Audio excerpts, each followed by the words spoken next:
안녕하세요. 이웃집 상담사 모모쌤입니다. 반갑습니다. 오늘 주제도 감정이거든요. 네.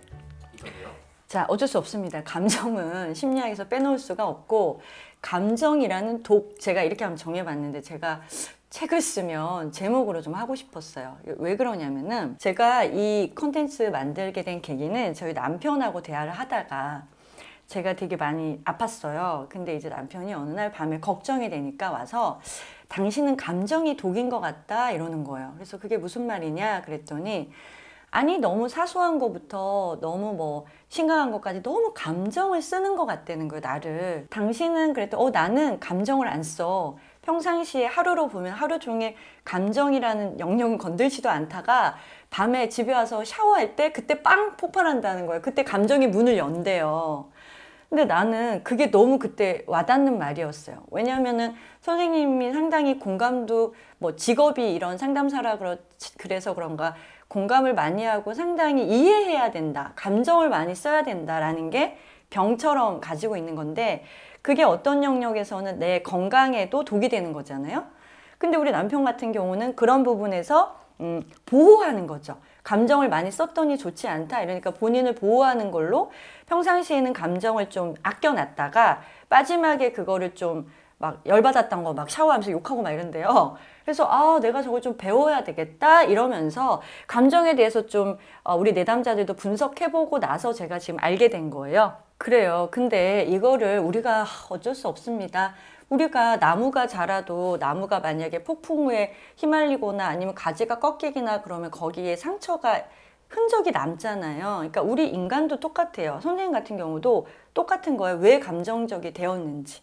그러니까 두 개로 한번 나눠볼게요. 심플하게. 감정 과잉일 때, 너무 과잉일 때, 플러스가 많을 때, 그다음 감정이 너무 과소, 없을 때를 볼 건데, 조카 PD 같은 경우 지금 말씀하신 것처럼 감정 과잉이 여러분 이유 없이 감정 과잉이 되진 않잖아요. 감정 과잉이 된 사람들을 찾아봤더니, 그 분석을 해봤더니 인생사에서 너무 많은 경험을 한 거죠. 예를 들어서 어린아이 같은 경우에 너무 많은 감정을 이제 소화 흡수할 힘이 없단 말이에요.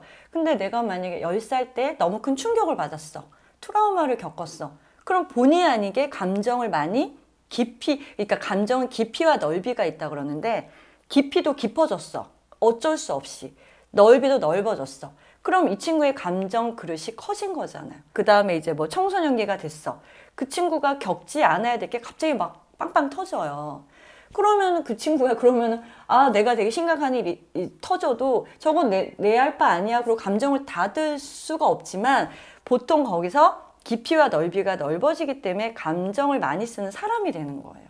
그 나이 때 경험하지 못하는 것들을 어쩔 수 없이 겪다 보니까 더 감정이, 그러니까 일찍이 너무 애늙은이처럼 애늙은이가 되고, 그치. 네. 감정에서도 성숙도와 네, 네. 이게 빨라지는 거예요. 제가 그랬던 것 같아요. 아, 그래요? 네. 저랑 똑같네요.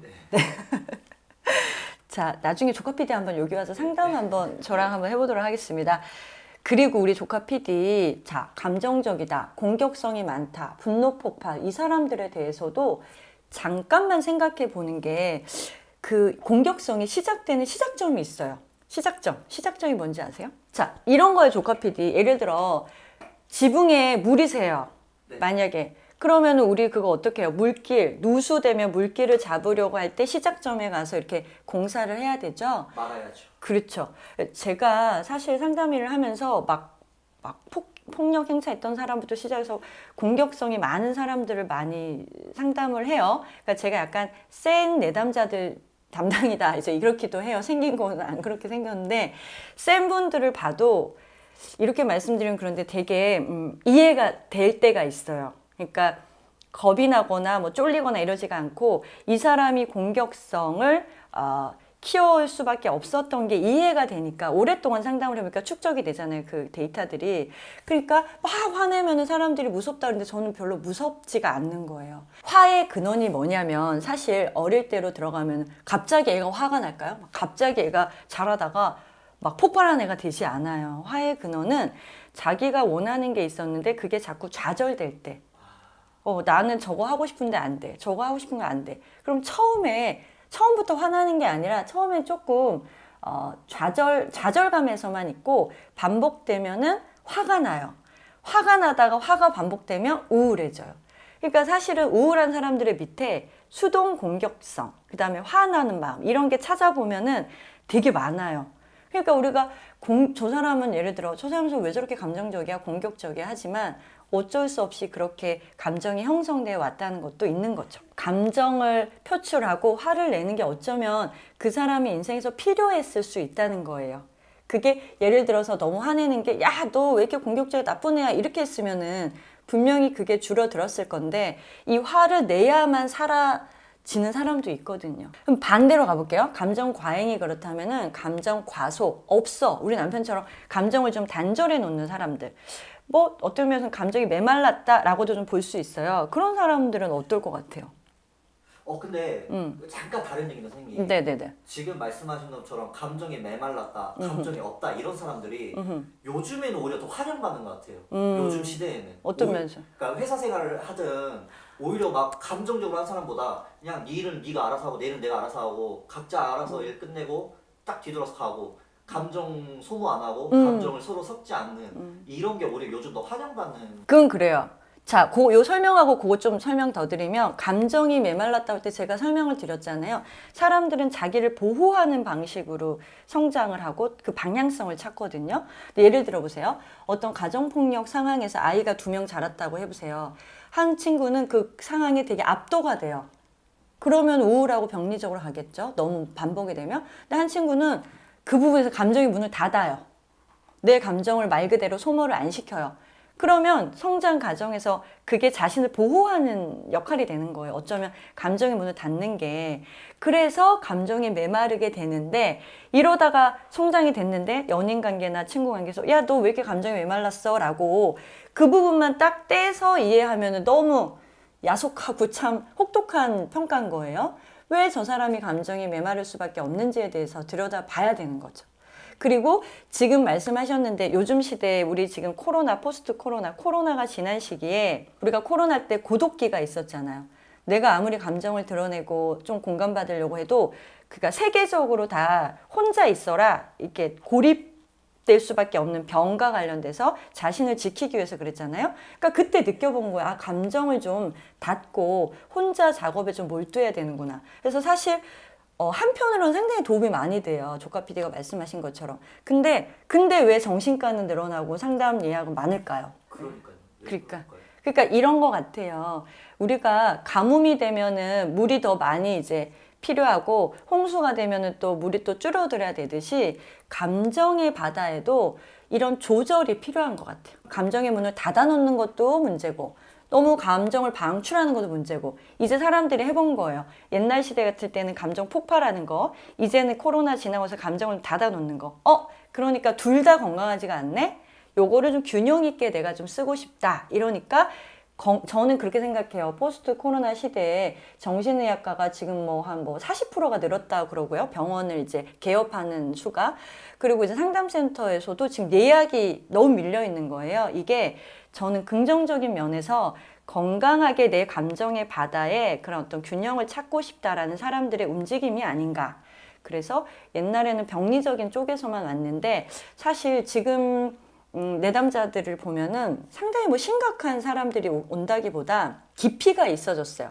선생님, 제가 이게 되게 문제가 아니라고 생각했는데 조금 깊이 혼자 생각해 보니까 요거는 좀 개인 작업을 하면 좋겠어요. 이런 분들이 많아서 제가 되게 놀랄 때가 많고요.